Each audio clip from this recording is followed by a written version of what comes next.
오늘 본문 좀 긴 내용이고 이 본문 가운데서 우리가 무슨 말씀을 어떻게 적용할 수 있을까라는 생각을 갖게 되는 그런 본문이죠. 오늘 본 말씀을 잘 들으시고 오늘도 결단하는 그런 귀한 시간들이 되길 바랍니다. 오늘 본문은 이제 2차 귀환을 하면서 하나님의 일을 실행하기 전에 이들이 어떻게 무엇을 준비하고 어떻게 실행했는가, 그러니까 사역을 하기 전에 무엇을 먼저 했는가, 이러한 내용들을 담고 있습니다. 자, 그들은 무엇이 필요했고 하나님이 그 필요를 어떻게 응답하시고 역사하셨는지 오늘 본문 말씀 통해서 함께 나누기를 원합니다. 먼저 저는 여러분들에게 질문을 하도록 하겠습니다. 살아계시며 역사하시는 그 하나님을 여러분들은 믿으십니까? 네. 또 질문하겠습니다. 예수 그리스도가 나의 주가 되심을 믿으십니까? 아멘이시죠? 네. 그렇다면 하나님을 믿는다라고 할 때 우리가 이렇게 아멘을 하고 우리 입술로 고백했습니다. 자, 그렇다고 입술로 고백하는 것만으로 우리 모든 것을 다 증명할 수 있는가? 이것이 나의 진짜 신앙인가? 건강한 성도의 신앙이란 무엇인가? 라는 것에 대해서 함께 살펴보기를 원하는데요.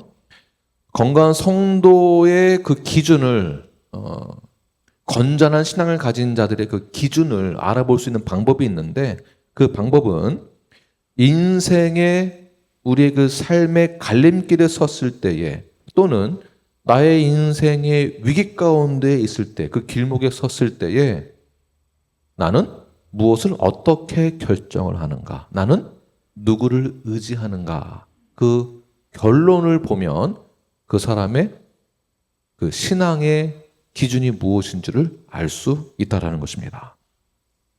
오늘 본문은 바로 그러한 순간을 잘 드러내고 있는데요. 하나님의 사명을 따라 예루살렘으로 돌아가기 위하여서 제2차 귀환을 하던 백성들은 오늘 본문에서 아와 강가에 멈춰서 다시 한번 전열을 점검하고 기도하면서 금식하면서 하나님을 의지하는 결단을 내게 됩니다. 그들의 고백은 위기 앞에서 선택을 할 때에 그 선택이 하나님을 의지하는 것을 선택을 했다는 것입니다. 이것이 결론입니다. 그렇다면 우리도 신앙의 여정 가운데 무엇을 결정할 때에, 또는 삶의 위기 가운데 결정을 내릴 때에 우리는 어떻게 해야 되는가? 우리 1절 15절 말씀을 함께 읽겠습니다. 15절 시작. 내가 무리를 아와로 흐르는 강가에 모으고 거기서 3일 동안 장막에 머물며 백성과 제사장들을 살핀즉 그 중에 레위 자손이 한 사람도 없는지라. 우리가 사역을 할 때, 또는 처음 신앙생활을 할 때에, 또는 우리의 삶의 신앙 여정 가운데 있을 때에 어떻게 되는가? 그러니까 내가 섬겨야 할 그 자리를 먼저 살펴보아야 합니다. 내가 신앙생활을 처음 시작한다면 내가 무엇을 어떻게 섬겨야 하는지를 잘 살펴보고 점검을 해야 하는 것입니다. 에스라는 제2차 귀환, 예루살렘을 향한 귀환을 하기 전에 먼저 멈춰서 점검을 하기 시작하는데요. 무엇을 점검했냐 하면 백성들과 제사장들을 점검하게 됩니다. 이거 굉장히 중요한 내용입니다. 에스라가 사역을 시작하기 전에 단순히 인원이나 규모를 점검해서 이 정도 규모가 되는구나, 우리가 참 크구나, 이것을 본 것이 아니라 그 안에 내용과 질을 점검했다는 것입니다. 내용과 질. 자, 특히 예배와 질서와 성전의 봉사의 핵심 인물인 레위인들이 없다라는 그 사실을 보게 됩니다. 이게 큰 결함이라는 것을 에스라는 알게 되거든요. 1차 귀환할 때에는 4,289명의 제사장들이 돌아가게 됐고요. 그 중에 레위인들이 341명이었습니다. 언제요? 1차 귀환을 할 때에. 그 이후 2차 귀환을 할 때에 섬김의 자리를 점검해 보니까 레위인들이 하나도 없는 거예요. 자, 레위인은 단순한 종교 전문인들이라고만 볼 수는 없습니다. 그러니까 더 깊은 뜻이 있습니다. 레위인이 세워진 그 이유와 목적을 알게 되면 레위인이 왜 중요한지를 알 수 있게 됩니다. 하나님께서 이스라엘 공동체 안에 영적 질서를 세우기 위해서 친히 구별한 사람들이 레위인입니다. 무엇 때문에요? 영적인 질서를 세우기 위해서 레위인이 있는 것입니다. 단순히 전문 종교인이 아닌 것이에요. 자, 그들은 하나님과 백성 사이에서 예배를 드릴, 제사를 드릴 속죄, 또한 그 제사의 질서를 유지하는 데 있어서 핵심 인물입니다. 자, 이만큼 중요한 핵심 인물이 제2차 귀환할 때에 있었습니까? 없었습니까? 한 사람도 없었다라는 거예요. 한 사람도. 왜 없었을까요? 오늘 본문에는 나오지 않지만 이것을 연구를 해야 됩니다. 그래서 연구를 해보니까 첫 번째, 왜 없었냐 하면 바벨론 포로 기간 동안에 레위인들은 제사를 돕는 사람들입니다. 그러니까 바벨론 포로 기간이니까 당연히 제사를 드릴 수 없다 보니 직무를 수행할 그 자리가 없다 보니 다른 직업으로 전환이 되었던 것입니다. 직업이 바뀐 거죠. 자, 이것을 우리에게 한번 적용해 보시기 바랍니다. 여러분들에게 한번 적용해 보길 바랍니다.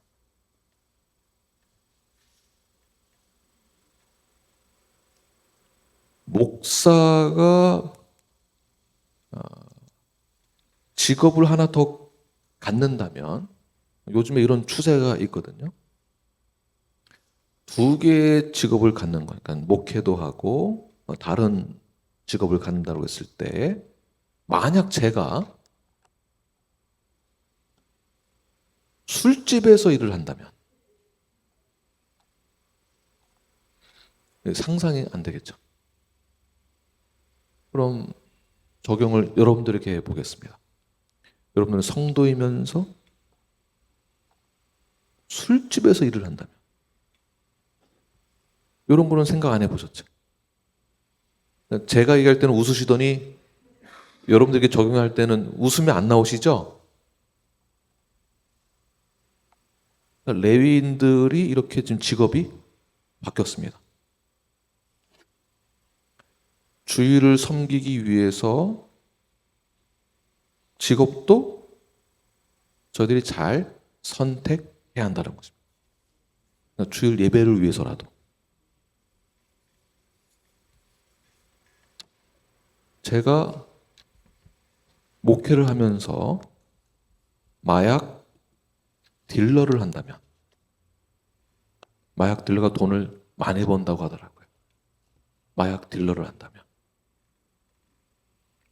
제가 지금 아주 극단적인 예를 든 것이지만 레위인들이 그만큼 영적인 하나님과의 관계 가운데서 영적인 질서를 세우기 굉장히 중요한 직책을 가지고 있는데 그 직업을 가진 자들이 세상의 직업으로 일로 전화를 하면서 예루살렘으로 돌아가 성전이 세워지고 제사를 지낼 때 필요한 사람이 레위인인데 한 명도 2차 귀환할 때에는 돌아가겠노라고 신청한 자가 없었다라는 것입니다. 굉장히 큰 문제입니다. 자, 두 번째 이유는 그들이 왜 예루살렘으로 돌아가지 않았는가? 왜 신청하지 않았는가? 그것은 성전이 아직 완전히 복구된 것이 아니었었기 때문에 성전에서 일을 한다는 것은 굉장히 힘들고 어렵기 때문에 2차 포로 귀환할 때 아무도 동참하지 않았던 것입니다.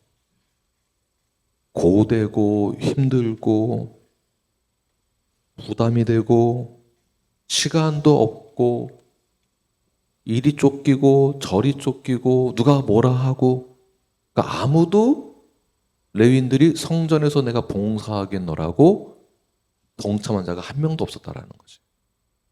이것 또한 한번 다시 여러분들에게 적용해 보시기 바랍니다. 내가 교회에서 섬기는 그 일에 내가 바쁘다는 이유로, 너무 힘이 든다라는 그 이유로, 만약에 제가 목사 직분을 계속 이어가려고 할 때에 누가 한마디 좀 했다고 에이 더러워서 못해 먹겠네 이러고 당장 뒤돌아서서 제가 포기한다면 여러분들은 저를 어떻게 보시겠습니까? 나도 더러워서도 못 보겠다. 가라 이러겠죠. 목사로 안 보겠죠. 자, 여러분들에게 한번 적용해 보십시오. 레위인들은 본인이 가져야 될, 본인이 섬겨야 될 그 자리를 점검했을 때에 헌신하고 섬겨야 될 그 자리를 피해서 아무도 동참하지 않았습니다. 성전이란 건물이죠. 건물입니다. 그런데 레위인이 뭐라고? 그거 없으면 그냥 해도 될 것 같은데 그것이 아니다라는 것이죠. 에스라가 그것을 제대로 본 것입니다. 그래서 17절 후반절을 보게 되면 후반절 보십시오. 우리 하나님의 시작. 우리 하나님의 성전을 위하여 섬길 자를 데리고 오라 하였더니 자 에스라는 사절단을 본문 이제 전체 내용을 보게 되면 가이사 지방 각 족장들에게 이 사절단을 보내어서 제2차 귀환할 때에 참여하지 않은 레위인들을 독려하고 설득해서 참여하게 합니다. 자, 레위인들이 그만큼 중요하기 때문에 2차 귀환을 미루더라도 그들을 동참시키기 위해서 기다렸다라는 것이죠. 그만큼 레위인이 중요하다. 자, 이 레위인을 제가 다시 재해석할 때에는 예배자로 볼 수 있을 것 같습니다. 예배자이고 또는 우리 모두라고 볼 수가 있습니다. 이만큼 중요하다라는 것이에요. 역대상 23장의 내용을 보게 되면 다윗 왕이 노년에 성전 봉사를 위해서 레위인들을 체계적으로 조직하는 과정을 상세히 기록하고 있습니다. 어디예요? 역대상 23장에. 물론 성전이 세워지기 전에 이미 레위인들을 세울 조직을 체계적으로 세웠다라는 것이에요. 자, 그러나 미래의 성전 봉사가 원활하고 질서 있게 이루어질 수 있도록 다윗은 자신에게 있어서 마지막 최고의 중요한 그 일들을 레위인을 세우기 위해서 조직을 세웠다라는 것. 다윗이 솔로몬에게 왕위를 물려주면서 마지막 갖고 있었던 사명이 바로 이 부분이었습니다. 성전 봉사에 힘쓸 레위인들을 세워서 조직화시키는 것, 조직력을 세우는 것, 체계화시키는 것. 그때 레위인이 몇 명 세운지 아십니까? 38,000명입니다. 38,000명을 조직을 다 세운 거예요. 예를 들면 성전 감독은 누가 하고 관원은 누가 하고 재판관은 누가 하고 문지기는 누가 하고 찬양대는 누가 해야 된다라고 세밀하게 조직을 세운 것입니다. 그러니까 직무를 분배한 것입니다. 자, 레위인을 이렇게 조직력을 세운다라는 그 의미는 무슨 뜻일까요? 다윗은 마지막 순간까지도 하나님의 뜻과 영광을 최우선으로 삼아서 주어진 역할에 충성했다라는 것을 레위인을 체계화시켰다라는 것을 보면 알 수 있는 것입니다. 그러니까 그만큼 다윗이 이 조직 체계화시키는 것을 중요하게 여겼다는 것이 하나님께 영광 돌리는 것으로 받아들였다는 것이에요. 두 번째는 다음 세대를 위한 영적 유산을 마련했다라고 볼 수가 있습니다. 성전 봉사를 위한 레위인들의 조직은 단순히 행정적인 작업이 아닙니다. 자, 이것은 미래 이스라엘의 영적 생명력을 보장하고 하나님과의 관계를 견고히 하는 매우 중요한 일입니다. 그러니까 성전에서 일을 하는 것, 예배를 위해서 일을 하는 것, 봉사하는 것, 섬김이가 되는 것은 하나님과의 관계를 견고히 세우는 그런 의미가 있다는 것입니다. 자, 이러한 레위인들의 조직은 하나님의 거룩하신 본성과 깊이 연결되어집니다. 두 번째는 이렇게 질서 체계를 잡는다는 것은 하나님이 질서의 하나님이시다라는 것을 또한 증명해 주는 것이죠. 고린도전서 14장 33절 말씀을 함께 읽겠습니다. 시작. 하나님은 무질서의 하나님이 아니시오 오직 화평의 하나님이시니라. 모든 성도가 교회에서 함과 같이. 그러니까 그만큼 교회가 질서가 잡히고 체계화되어지고 조직화되어지는 것은 엄청나게 중요하다는 것입니다. 세 번째는 세밀한 이 조직은 또한 각 지체의 중요성을 상징합니다. 자, 아무리 작은 우리가 생각하는 별 볼 없을 것 같은 직무를 할지라도 하나님의 거룩한 성전에 봉사하는 것에 있어서는 모든 것이 다 필수적이다라는 것입니다. 우리 앤디 형제님이 카혼, 박스 드럼을 이게 카혼이거든요. 카혼을 치고 있잖아요. 이 드럼이 있을 때 없을 때 차이를 여러분 느끼시죠? 네. 또 우리 예람이가 바이올린으로 우리 찬양할 때는 처음에 인트로송도 연주하고, 우리 또 이완 어디 있니? 이완도 피아노로, 네, 피아노. 지금 실력이 더 좋아져가지고요. 지금 얼마나 잘하는지 모릅니다. 네. 안심하고 은희자매님 한국 다녀오십시오. 네. 안심해도 될 것 같습니다. 또 이뜬 찬양을 앞에서 예전에는 쭈삣쭈삣 하더니 요즘에는 얼마나 자신감 있게 찬양을 잘하는지 모릅니다. 또 보라 화장도 이쁘게 잘하고, 볼터치를 오늘은 여기만 한 게 아니고 요즘엔 여기까지 다 하더라고요. 이게 유행인가 봐요. 얼마나 이쁘게 하는지 몰라요. 머리도 이렇게 이쁘게 이렇게 웨이브 이렇게 해서, 얼굴만 이쁜 게 아니라 찬양도 이쁘게 너무 잘합니다. 네, 아이들이 이렇게 우리 유스 아이들이 함께 동참하여서 하나님 예배하는 것에 있어서 이렇게 조직화되어지는 것, 그리고 이 한 사람 한 사람, 이 지체가 얼마나 중요한지를, 이 하나가 빠지면 굉장히 이제 이게 흔들리는 것이죠. 네, 지금은 노아가 뒤에서 사진도 찍고, 네, 처음에는 한 200장 찍더니 지금은 이제 실력이 좋아져서 한 150장 정도 찍고 있습니다. 아주 잘하고 있습니다. 그래서 지금 페이스북이나 우리 기타 등등 교회 사진을 노아 우리 선생님이 찍은 사진으로 이렇게 업로드하고 있습니다. 이것뿐이겠습니까? 안내. 우리 김선아 자매님, 김병 자매님이 12시 15분에서 20분 사이에 다 교회 오세요. 미리 주보 적으시고 어떻게 안내할 것인지 한 사람 한 사람 얼굴 눈 마주치면서 안내하기 위해서 준비하십니다. 이렇게 지체 한 사람 한 사람들의 그 역할이 다 중요한 것이지, 뭐는 더 뛰어나고 뭐는 더 낫다라는 것이 아닙니다. 이러한 의미에서 목사의 직분도 은사 중에 하나인 것입니다.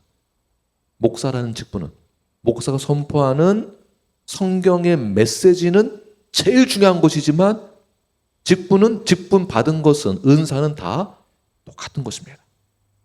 똑같은 것. 여러분, 예배 끝나고 화장실 청소 누가 하는지 아십니까? 화장실 쓰레기 다 손으로 이렇게 해서 쓰레기통에 넣어서 바깥에 덤스터에 버리는 것까지 최경준 자매님, 박호경 자매님이 그거 다 손으로 집어서 다 하시는 거예요. 모르셨죠? 다 이렇게 하고 계시는 거예요.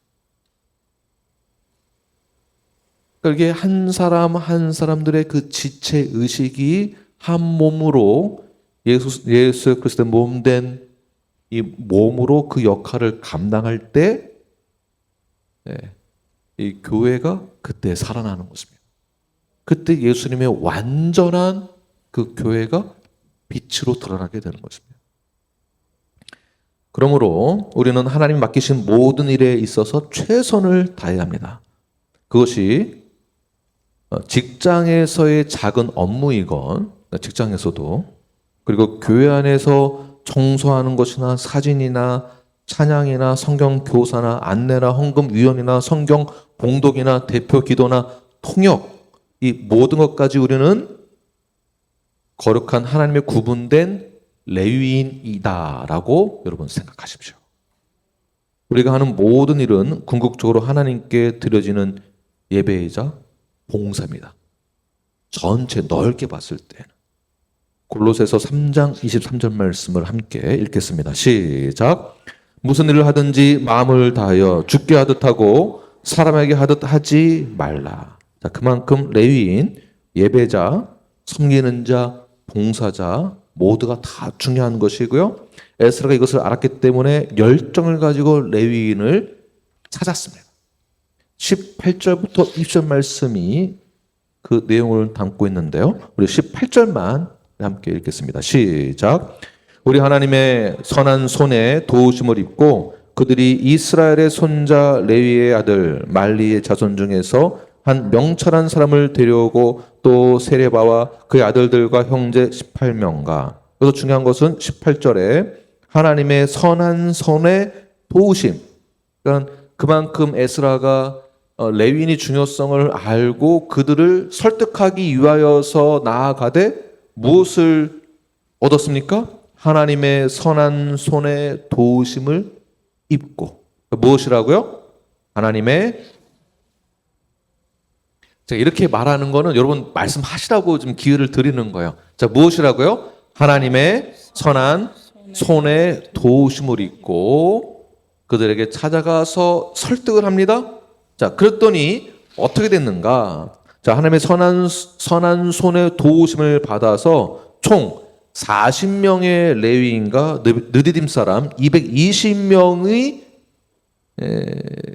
돌아오는 데에 성공하게 됩니다. 자, 그렇다면 여러분들은 뉴라이프 교회의 성도로서 또 멤버로서 어떤 마음을 가지고 신앙생활을 하고 계십니까? 여러분들은 어떻게 교회 안에서 봉사하며 그 사역을 감당하길 원하십니까? 레위인들은 처음에 직업이 바뀌어져서 자신의 직무를 버렸습니다. 돌아갈 생각을 하지 않았습니다. 두 번째는 그 일이 너무 힘들다는 것을 알았기 때문에 부담되는 것을 알았기 때문에 돌아가는 것에 있어서 아무도 신청하지 않았습니다. 네. 우리가 교회에서 사역을 할 때, 봉사할 때 아무도 알아주지 않을 수 있습니다. 힘이 들고 시간도 더 많이 내야 되고 어려울 수 있습니다. 사회생활도 해야 되고 돈도 벌어야 되고 가정도 돌봐야 되고 직장일도 해야 되고 할 일이 태산같이 많습니다. 그런데도 우리는 어떻게 되겠습니까? 목사님, 나 할 수 없어요. 바빠요. 나중에 시간이 되면, 나중에 은퇴하면, 나중에 돈 많이 벌면 그때 할게요.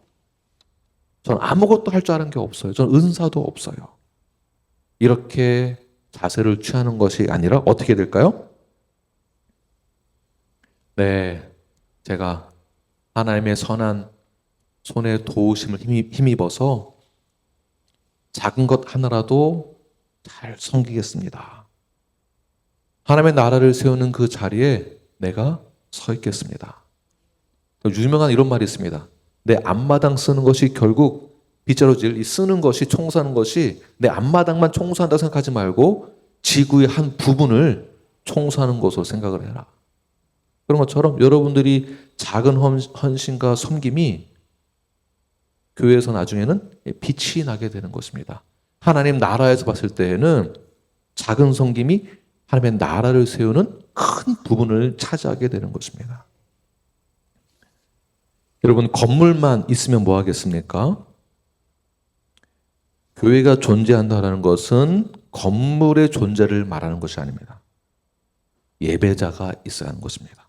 섬기는 자가 있어야 하는 것입니다. 성도가 있어야 교회입니다. 이제 앞으로 놀랍은 모든 멤버들은 각자 맡겨진 사역을 감당하셔야 됩니다. 그것이 어떠한 일이건.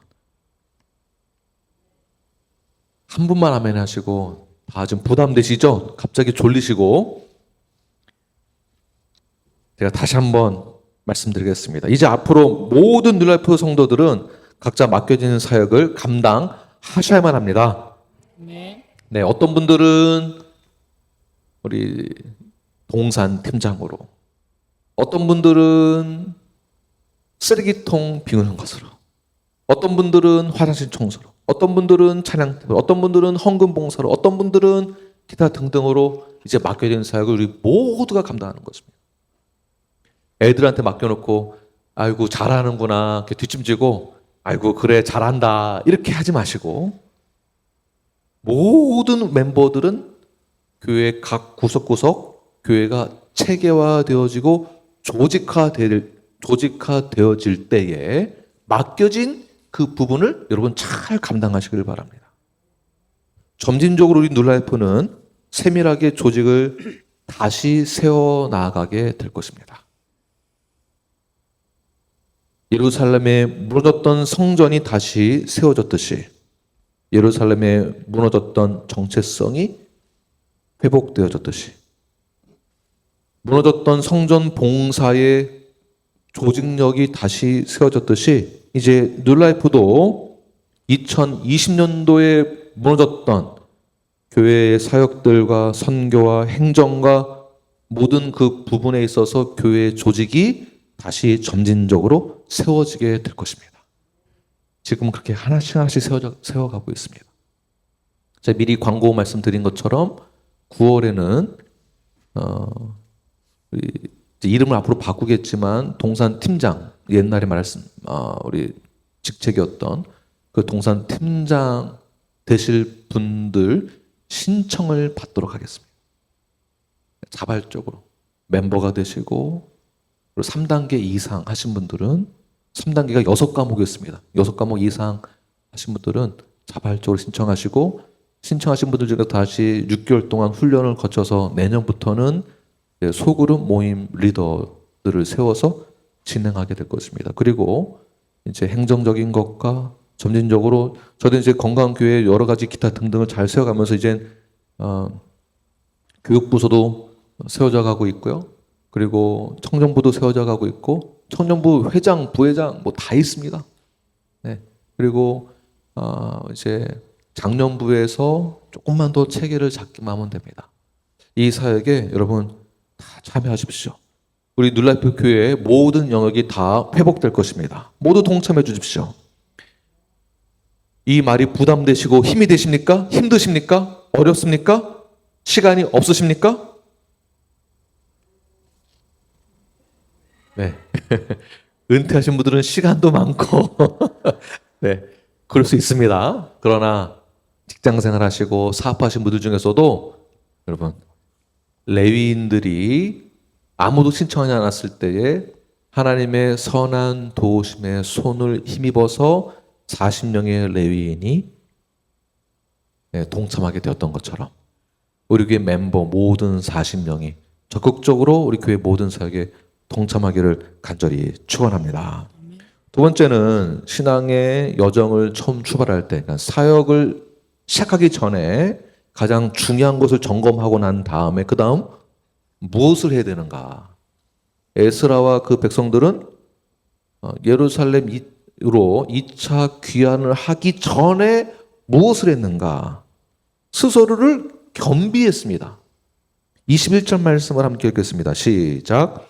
그때 내가 아와 강가에서 금식을 선포하고 우리 하나님 앞에서 스스로 겸비하여 우리와 우리 어린 아이와 모든 소유를 위하여 평탄한 길을 그에게 간구하였으니. 자, 에스라는 출발 직전 아주 중요한 결단을 내리게 되는데요. 당시 상황은 굉장히 위험한 상황입니다. 그러니까 수천 명의 백성들이 엄청난 금은 보화를 가지고 어린아이들과 함께 거대한 행렬을 이루어서 황량한 길을 나아가야 합니다. 그 길에 그냥 이렇게 오늘처럼 이렇게 편하게 가면 되는 길이 아니에요. 여행길이 아닙니다. 목숨을 걸고 가야 합니다. 왜 그러냐면 산적들과 강도들의 위험이 곳곳에 굉장히 많이 있었기 때문입니다. 자, 그러나 에스라는 왕에게 군사와 마병을 요청하지 않고요. 오늘 본문의 내용입니다. 마병을 요청하지 않고 이미 왕에게 선포했던 그 내용대로 그 선포대로 그대로 실행합니다. 그 선포가 무엇인가? 22절입니다. 시작. 이는 우리가 전에 왕에게 아뢰기를 우리 하나님의 손은 자기를 찾는 모든 자에게 선을 베푸시고 자기를 배반하는 모든 자에게는 권능과 진노를 내리신다 하였으므로 길에서 적군을 막고 우리를 도울 보병과 마병을 왕에게 구하기를 부끄러워하였습니다. 에스라는 말로만 하나님의 선한 손을 믿는다고 한 것이 아니라 그가 고백한 대로 자신을 돌아보고 모든 것을 다 겸비하여서 자신이 말한 그대로 선택을 하고 감행합니다. 다시 말해서 신앙은, 고백은 말로만 하는 것이 아니다라는 것이에요. 우리가 믿는다라고 말을 하고 난 다음에 진정으로 회개를 했다면 배상을 해야 하듯이 나의 삶의 변화가 있어야 하는 것입니다. 한 번에 안 바뀐다 할지라도 점진적인 성화의 과정이 우리에게 있는 것이죠. 그러므로 신앙이란 말로만 하는 게 아니고 신앙은 행동입니다. 행동. 내가 믿는 것에 대한 반응이 있는 것이 나의 신앙이라고 볼 수 있는 것입니다. 자, 그러므로 위기 앞에 섰을 때 하나님을 믿는다라고 고백을 한다면 그것은 여러분의 선택이 있는 것입니다. 내가 믿는 대로 선판대로 할 것인가 아니면 말로만 하고 안 할 것인가. 둘 중에 하나입니다. 자, 그러므로 위기의 순간에 사람이 무엇을 의지하느냐가 그 사람의 신앙의 모습을, 신앙의 크기를 보여주게 되는 것이죠. 자, 에스라는 바로 그 선택의 자리에 섰고 자신이 고백한 말을 그대로 말 그대로 살아낸 사람이라고 볼 수가 있습니다. 자, 그는 어떻게 스스로를 겸비했을까요? 23절 말씀을 함께 읽겠습니다. 시작. 그럼 우리가 이를 위하여 금식하며 우리 하나님께 간구하였더니 그의 응낙하심을 입었느니라. 네. 실제로 하나님만 의지하고 세상 군대 힘을 거부한 에스라와 그의 일행은 겸허한 기도를 하고 그리고 기도 후에 하나님의 응답에 힘입어서 도적들과 여러 원수들의 공격에도 안전하게 귀향할 수 있게 되었습니다. 자, 더 나아가서 이 장면은 에스라가 이렇게 기도하고 금식했더니 그 결과 응답 받았다, 안전했다. 요것만을 보는 게 아니고요. 더 깊이 들어가면 무엇이냐면 일단 기도하고 금식하는 그 이유가 있습니다. 그 본질적인 뜻이 있다라는 것이에요. 기도하고 금식했다라는 것은 신앙의 깊이와 본질이 드러나는 핵심 절정을 말해주고 있는 것입니다. 자, 그들은 금식하면서 간구했습니다. 왜 그랬습니까? 이런 뜻이에요. 나에게는 하나님 외에는 다른 길이 없습니다라는 뜻이 있는 것입니다. 그러니까 우리가 금식은 40일 금식 기도 그냥 계속하고 기도는 많이 하는데 전적으로 하나님을 의지하는 것은 없다. 이런 금식은 할 필요가 없는 것이죠. 이러한 기도도 필요가 없습니다. 그러니까 기도와 금식의 근본적인 그러한 본질은 무엇인가? 바로 하나님 외에는 나에게 다른 것은 없습니다. 라는 뜻이죠. 자, 그러므로 기도는 수단이 아닌 것입니다. 금식은 기술이 아닙니다. 자, 이것은 기도와 금식한다라는 것은 하나님을 의존한다라는 뜻입니다. 기도하고 금식한다는 것은 나 자신을 비운다라는 뜻입니다. 자, 에스라는 모든 백성을 하나님 앞에 세우고 나서 그 자리에서 그들은 자기 자신이 얼마큼 무능한지를 인정했다라는 것이에요. 수많은 사람들 중에 건장한 남자도 있을 것인데 그 남자들이 그 도적대들 못 이기겠습니까? 한 칼이면 되는 거 아니겠습니까? 그런데 그렇게 하지 않고 어떻게 했다고요? 기도하고 금식했다. 그 뜻은 전적으로 하나님을 의지했다. 나 자신을 비우고. 자, 기도란 하나님 앞에서 자기를 벗기는 가장 직접적인 방식이고요. 금식이란 그 기도의 진실성을 삶으로 표현하는 것입니다. 삶으로 드러내는 것. 자, 2차 귀환하기 전에 제일 먼저 이들이 무엇을 했습니까? 먼저 자신을 돌아보고 자신을 점검해보고 조직을 점검해보고 그 안에 예배자가 있는지 없는지 그 사역을 점검합니다. 그리고 앞으로 일어나게 될 위험 가운데에서 제일 먼저 겸비했던 것은 하나님을 의지했던 것입니다. 방법은 기도와 금식으로. 이 뜻은 자신의 무능을, 자신의 무지함을 인정하고 하나님의 선하신 그 손을 의지한 것입니다. 자, 이렇게 하나님을 찾는 자, 하나님을 겸비하는 자, 하나님께 겸비하는 자, 하나님 앞에 금식하고 기도하는 자에게 하나님의 선한 그 손이 임하게 되는 것입니다. 자, 그러므로 사랑하는 뉴라이프 여러분, 오늘도 우리 모두가 하나님의 손을 구하기를 원합니다. 우리가 고백하고 믿는 대로 실천하고 살면서 하나님을 의지하며 기도하시기를 바랍니다. 그 길에서 하나님은 여러분들을 만나 주실 것이며 여러분들을 안전한 그곳으로 하나님이 인도해 주실 것입니다. 마치 우리가 신앙생활을 할 때 이 여정 가운데서 겪는 여러 가지 어려움 속에서 그럼에도 불구하고 하나님을 의지하는 자들은 마침내 이루게 될 그 날, 모든 그 경기를 마치게 되는 그 날, 모든 경주를 마치게 된 그 날, 그 날이 반드시 찾아오게 될 것입니다.